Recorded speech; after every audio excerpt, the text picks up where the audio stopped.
I know I could stay up here till 3 in the morning talking about this. I mean, there's so much to say about the nursing home, the poor farm. Quick history. It, started out James Goodhue, first overseer of the poor. That's your direct descendant, number one. This is the last. Mike is the last. In a long line of superintendents from 1849. Started out first care of the poor in the county, the state. It was always regarded as the best county home in the state. In 1800s, 1900s, every time you look through the papers, all of a sudden there's a mark. The state would go survey all the county homes and say Ramsey County's the best. So, you can attest to that long history there. So, 1850s, 1860s, 1872, they go to what's now the fairgrounds and build the buildings there. And it was the first real active poor farm at the fairgrounds. Difficult to show where that is today. There is very few pictures. I think there's one photograph, one painting, and ironically enough, one building still exists that was at the fairgrounds. It was the pest house that was moved to Roseville and is a duplex now. When it sold in 2016, oddly enough, they didn't mention it was a pest house. I don't know why. But anyway, there is one building left. So, it's on the fairgrounds, 1872. Big battle between Minneapolis and St. Paul. Who gets the fair? They both really wanted the state fair. County was very clever, and I don't know how they worked this out. They gave the poor farm to the state, what's the name? Agricultural Society. So, solved the problem there. So, where did the poor farm go? So, they wanted to go way out in the middle of nowhere, and they chose Maplewood, which was way out in the middle of nowhere in 1885. There was not much there.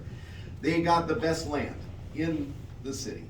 So on the top of the hill, frost and white bear, no streetcar, no paved roads out there, but a great place for a farm. So they moved everybody from the state fair to the poor farm in 1885, and that's a wonderful display, by the way. A lot of those pictures are from the 1930s. WPA came out, took a lot of pictures of the poor farm. Residents are there, the kind of their store there in the superintendent's house, dining. So it really was a busy place in the 1930s. Of course, Great Depression came along. That hot outbreak in July 1936 killed hundreds of people in the Twin Cities. It was horrible. No air conditioning. You can imagine how bad it was. So, I mean, luckily things have got better over time. So, at the poor farm, it was meant to be self-sufficient back then.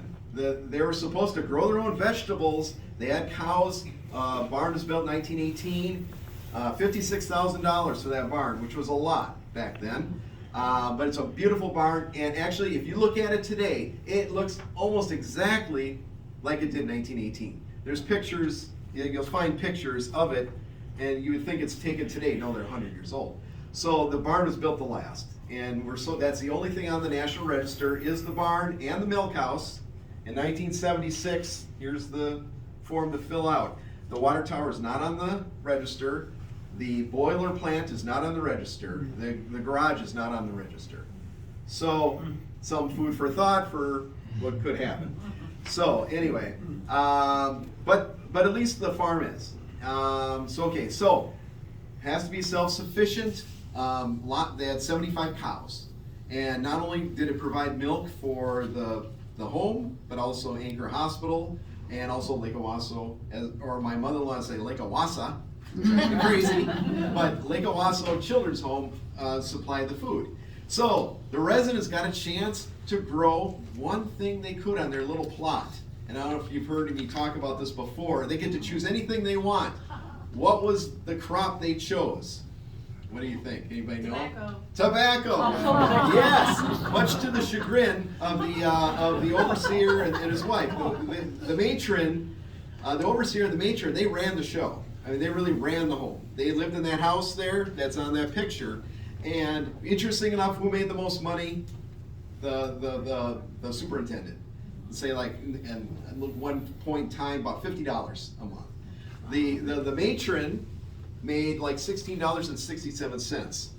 The third highest paid person made $16.66, which I thought was very interesting. She made 1 penny more. So she was the second highest paid employee of the home. So over time, of course, when Social Security came in, that's begun to change things up a bit. And 1980, they built a new facility. It was state of the art. Lots of ingenuity went into the thinking there. Those wings on the end were meant to emulate the porches they used to have on the old home. And I'll admit you, the old home was a little spooky. I as a kid, I was afraid. You go in there, it was all like that dark wood and residents are in the hallways. So the new home was a much better place. I remember looking in there going, wow, this is really, really nice. And they even had experimental colors for paints in the walls to start out dark in the middle and get brighter as they go to the ends. I mean, there was a lot. The tiles were ingenuity with a special grant and everything. So there's a lot of, over time, that's something else that always stands out. It was always state of the art. It looks like now it's really old, 1885, but at the time, that was state of the art. They had their own power. They had a power generation. Nobody else in Gladstone had power. Phone, they had their own coal plant, and in 1924, they had their own first-run Hollywood movies. Mm-hmm. So if you were a resident in Gladstone, you went to the poor farm to watch movies. So it's the only place you could do it. Nobody else could do that. And they had power.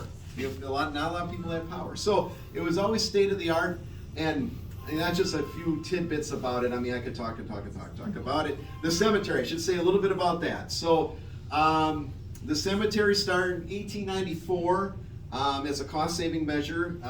They were interring what they say the poor at various cemeteries. It was pretty expensive. So they thought they'd have a cemetery and set aside the land, and part of it was consecrated for Catholic burials. I don't know where, but somewhere in there was supposed to be. 3,000 people are buried there. Not just people from the home, but all over the county. If there was an unclaimed body, that's where they wound up. And they had them in order, so the residents or the relatives would show up later, they would be able to find them and reinter them in another cemetery. And that happened a lot. People would show up months later and they'd have to reinter. So closed in about 1924. There was one marked grave that was there for about 10, 15 years. And a lot of people remembered that one grave in the middle of basically the field. So people forgot about it. And then the mystery by the 1990s is what happened to it? Well, they must have moved it. And it turned out they didn't move it. That picture on the top of my thing there, you can see a little bit of snow. That's depressions where the graves are in the 90s. And thankfully the county hired Vogel to do a real survey of it. And it didn't take long to find out, yes, they're still there. So they weren't buried 6 feet down either. So they're pretty shallow. So luckily they put another coating of dirt, and now it's preserved as a park, and it's still like that today. So you can go there, and the Hearst Road is still there. You can go see where the Hearst Road was and things like that too. So it's a nice park, and it's kind of like a prairie in a way. So it's like a prairie park. So. But anyway, so the cemeteries, there's a lot of history there, and I guess we'll see what the next chapter brings. If anybody's got any questions, if you ever want to ask something about what I know about, I guess I'm happy to. Where's that cemetery? Where is it? So if you're on Whiteberry and Frost, take a left. You know where the horseshoe courts are? That's where it starts. And actually, it's underneath the horseshoe courts. When they put the horseshoe courts in, they found some bones. Always gets very excited when they find bones. Yeah. And when they put in the Williams pipeline, found bones. So that pipeline is there, and there is a clause if they ever abandon the horseshoe courts, it goes back to the cemetery. So, yep, that's where it is. In the boiler house, just so everybody knows, the Bros Brothers boilers that are there, they're made out of brick. And recently we had some instructors from across the state of Minnesota ask if they could come and take a tour, because there's no boilers like that. They're huge. Elsewhere in the state. Those things are huge. So, yeah, and they're not very efficient, I just want to tell you. But they're there, and they do operate, and I thought, the first time I'd ever had anybody ask me, could they come and take a tour of boilers? So I just want you to know they're there. That's another historical artifact. Why would that boiler house not be considered part of the historic registry? That's a good question. in 1976, when it decided, the person that was spearheaded was the Ramsey County Historical Society, Virginia Brainerd Coons. She wrote the Book of St. Paul. And she was one of those behind it, and I don't know why that's what they chose. But they're fortunate that people still use the barn after that. And Ramsey County Extension's in there. They had the Fried Farm. Who remembers the Fried Farm? So that kind of helped keep it active, and a lot of plays upstairs too. The Maplewood Heritage Theater might have had a start there a little bit. So, yeah. Getting onto the barn being on the National Register was in the 1990s.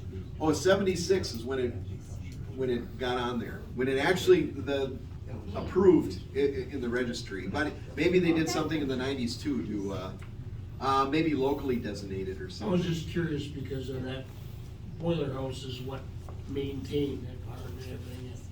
Yeah, I don't know, but something to consider. Whatever future it has is, something to think about. Hey Pete, Oh, right down the road from Frost Avenue, as you go down the hill, yeah. the first street you're running, one of the first streets is Prosperity Avenue. Oh yeah, Prosperity. Yes. Remember that story? Yes. That's Ripley's Believe It or Not in the newspaper.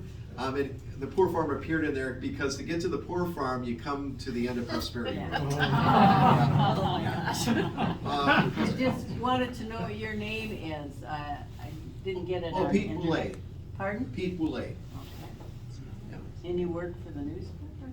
I worked for the what? I worked for the Maplewood Care Center. Okay. Back He's in a the day. meteorologist. Yeah, now I don't work there anymore. I'm with the DNR. Okay. Yeah.